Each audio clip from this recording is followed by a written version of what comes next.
And we filmed it in Tijuana, which is one of the wildest places in the world. It's Oh. like Yanni said in another interview, it's like the gothic Gotham City of Batman. In Mexico. It's crazy.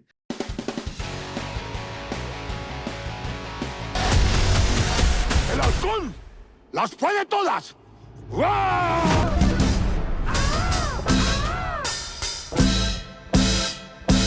Hi guys, congratulations on your movie.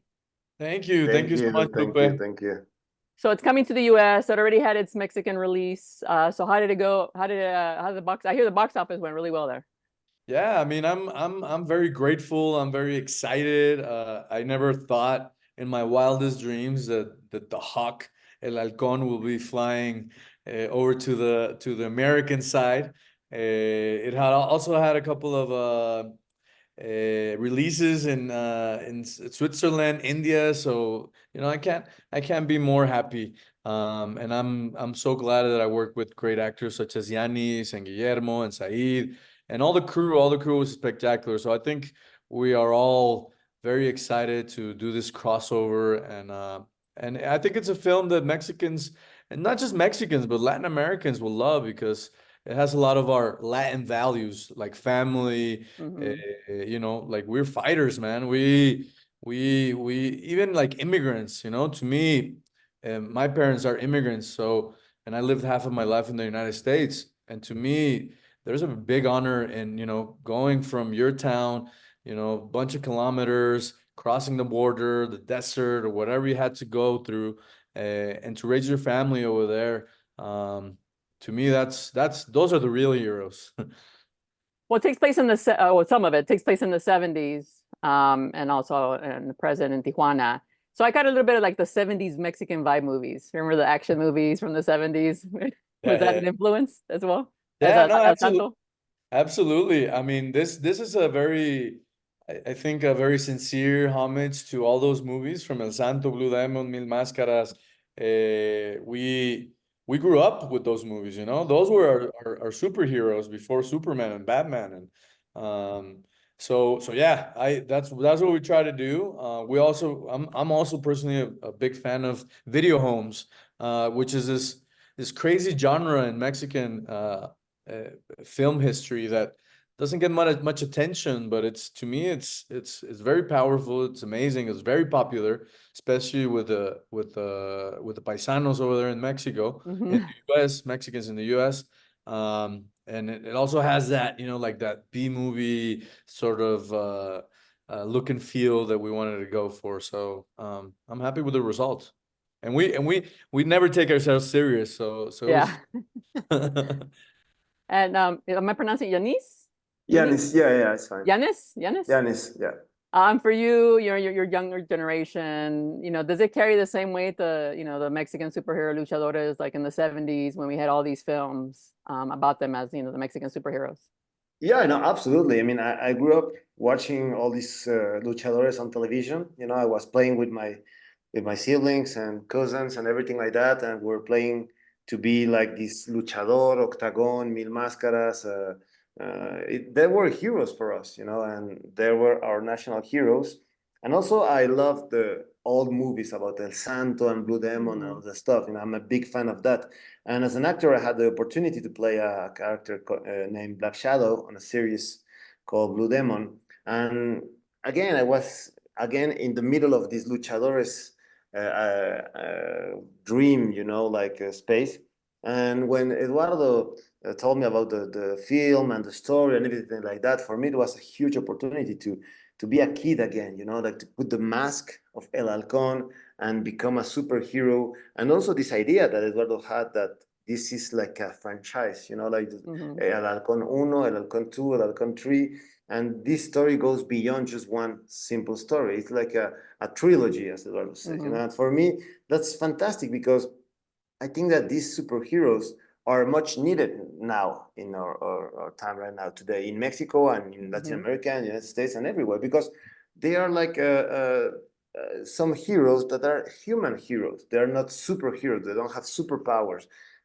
They cannot fly. They cannot be invisible. They cannot like jump on buildings. They are just normal human beings. That they want justice, that they want a different world, that they want a better future for themselves.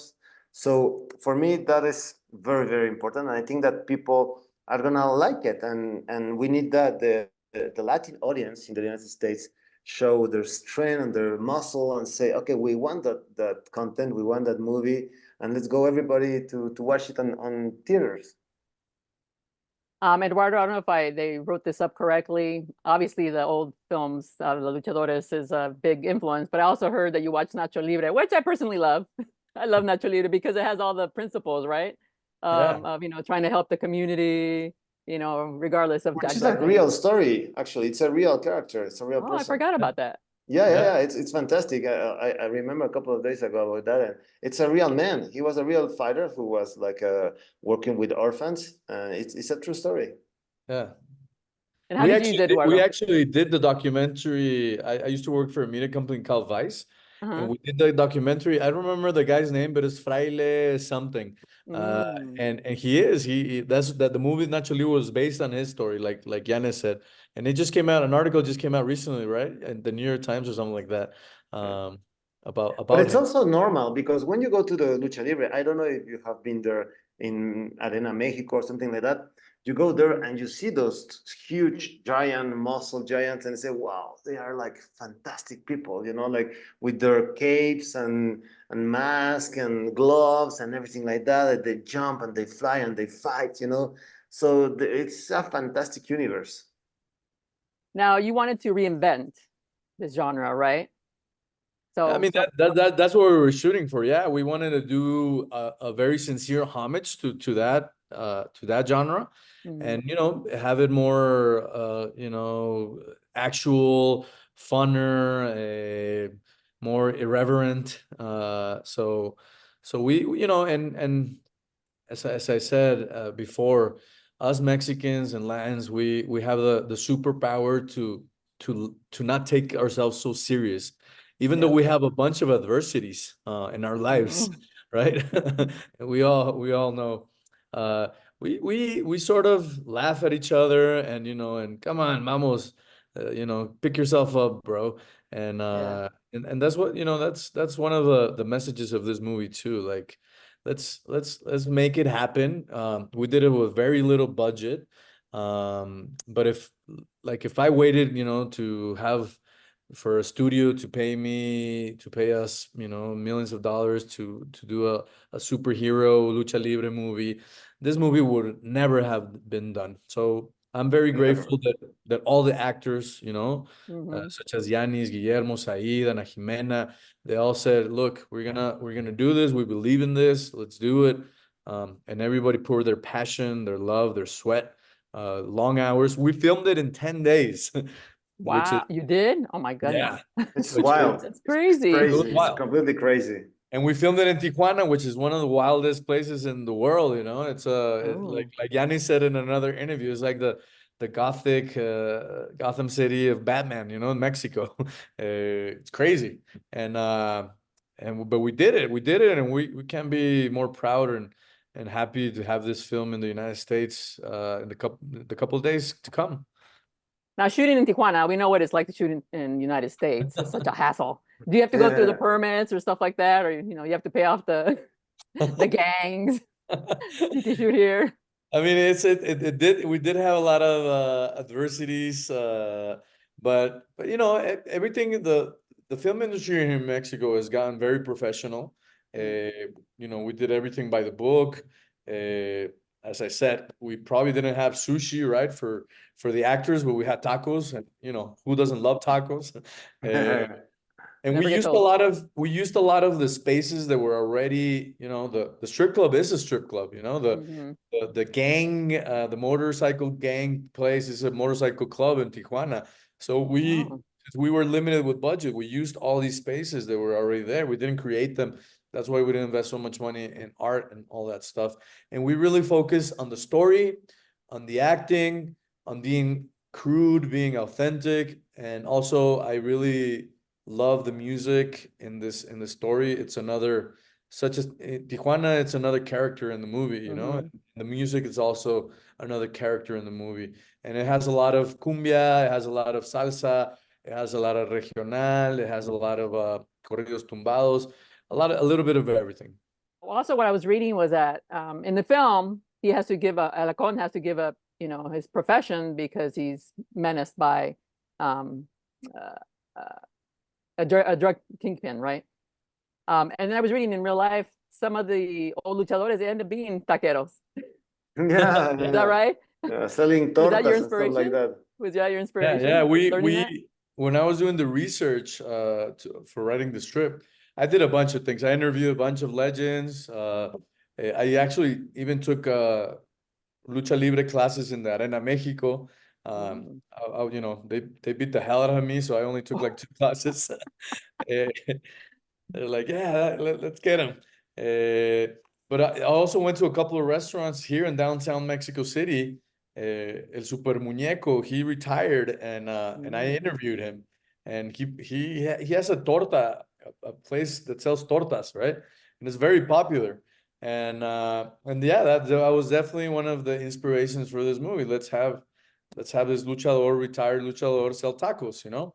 Because it's an honest living, and who doesn't love tacos, right? Good tacos and madrazos. And the tacos in the movie are one of the best tacos. They're in my top 10 list of tacos in Mexico, and I've eaten a lot of tacos. So that was a real place with real tacos? That was Or a did you real have it place with catered? real tacos. You can see it in the Oh, movie. We won't spoil it. really? Yeah. So you didn't have to worry about catering and that kind of stuff. They just give Yeah, you the tacos. exactly. We got the tacos there, exactly. Oh, and the language, my God, I've never seen like something taken from real life. Because it's usually polished, right? In movies, the language is very polished. But here it's like, oh, it's my cousins talking, you know, or my tios. You know, it's like, oh, damn, I've never heard that in a movie or film because everything's so polished or everything's so, Yeah. you know, PC, you know, politically correct. So you Yeah. kind of just threw that out the door, huh? Well, that was a point of this movie, and I give a lot of freedom to the actors too. I know a lot of directors, they're like you can't move a word in the script, you know, you have to say it how it is. And you know, we did a couple of takes how it was, and then you know, I told Ianis or whatever actor was in the scene, hey, play with it, you know, make it your own, you know, and I think that's the spirit of the film, you know, everybody try to be real and more authentic, and I think it portrays very well in the screen. That is fantastic because at the end it's such a collaborative process, you know, like you cannot do a film by yourself. And also we were so tight on the budget and on the days and on the shooting that we need to have a lot of creativity, you know, a lot of ideas because we have to compensate, you know. And then you say to your actors, I trust you, and that's a way to trust them, you know, to say, okay, now it's your turn to step up and say, yeah, this is my character, this is what he wants to do, and he does this because of that, and he comes from here and he goes there. And I think that Lalo permits that, you know, he says yes to that, he says yes to improvisation, and that's fantastic. That's so, that's a delight to work with directors like that. Yeah, I felt like I was at my tio's house. You know? Yeah. Somebody once told me it's very easy to solve problems with money, right? And a lot of the big studios in Hollywood, they have a lot of money and they can solve the problems easy. It's much harder, but it's more authentic and more real to solve it with creativity. So that was the whole spirit of this movie. How can we solve everything creatively, collaborative? And yeah, I mean, I love Hollywood. I love the superhero movies, but like you said, also I think sometimes they take themselves too serious, right? The only movie that doesn't take itself too serious is probably Deadpool, but Yeah. but all the other superhero movies are very serious, you know. Oh, Yeah, no, it's so true. I think when you have a low budget, you know, everything you have to be a little more creative because you can't solve it in post. exactly. You know, you can't fix it in post. So I think it's better to have less money because you're thinking, you know, with your head versus just like, they'll fix it later, or, you know, it's a simple solution. And I want to ask, what's the rating system in Mexico? I mean, did you have to edit it here? You know, here it's a little more strict, but it's in Spanish, so they don't know. The MPAA doesn't know, like, the language. Is it looser when it's a Spanish language when it's coming here to the US? Did you have to edit it down, or? No, it's the same movie. We didn't edit Oh. a thing. I have no idea what rating it is. I'll ask the distributor. Mhm. Here in Mexico it was a B15, so it's kind of like a PG-13. Oh, wow. Yeah. So yeah, maybe it's gonna be rated R. I don't know. In the US, they're more strict. Yeah, I figured it was gonna be rated R, but that's what people like, right? Yeah, I mean, it was kind of, what I wanted as a director is to connect with the older generation Mhm. and the whole nostalgic, lucha libre, cinema, and also to connect with the younger generation, teenagers.